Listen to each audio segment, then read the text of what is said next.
Great news, Gator! I requested access to a database with disease-free survival times from 2,000 patients, collected over 10 years, and it's just been approved. Fantastic! We could combine it with the data from the Swamp Institute studies. Let's get going then. I'll merge the databases, and while I'm doing that, you can get started on some research questions. This is incredible! Survival time 100. Surviving for 100 years after recovery. Impressive! Yes, although it does seem a bit too good to be true. We're going to have to check if this data is fair. When several databases are combined, merged and analysed together, this is an example of interoperable data. Done properly, it can lead to new research insights. I've got more good news, Fair Frog. I've found a researcher from the Human Exposome Assessment Platform who has agreed to talk to us about their work. Hi, Gator. Hi, Chiara. Tell us about the data you're working with.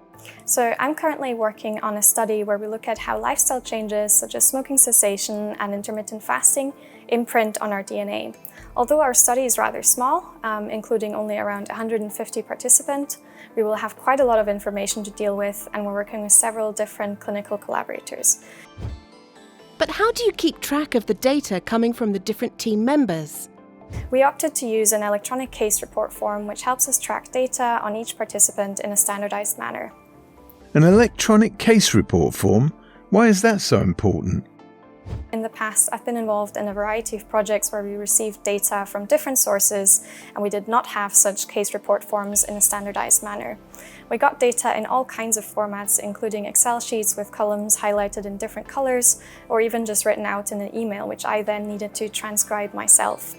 We collaborate with clinicians, so it's quite understandable that they won't always have time to think about formatting or how they enter the data in their busy lives.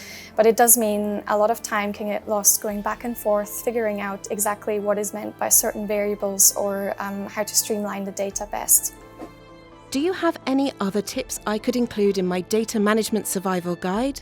Wherever possible, we use standardized nomenclature, and where this wasn't possible, we still provide a kind of catalog, so essentially a lookup table that describes exactly what is recorded by each variable, which units are used, and so on.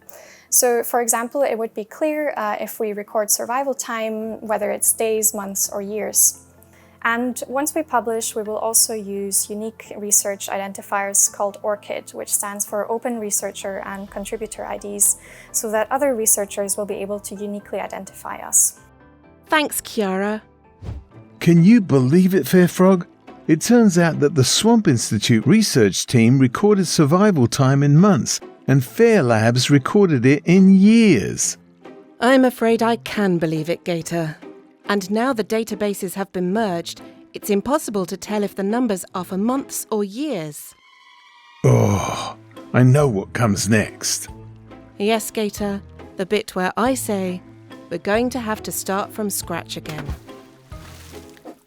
FAIR data principles describe the best way of organising research data so they can be easily found, accessed, exchanged and reused, so you won't get bogged down. If you'd like to find out how interoperable your data is, you can use the FAIR Data Self-Assessment Service developed by the Human Exposome Assessment Platform team. Good luck!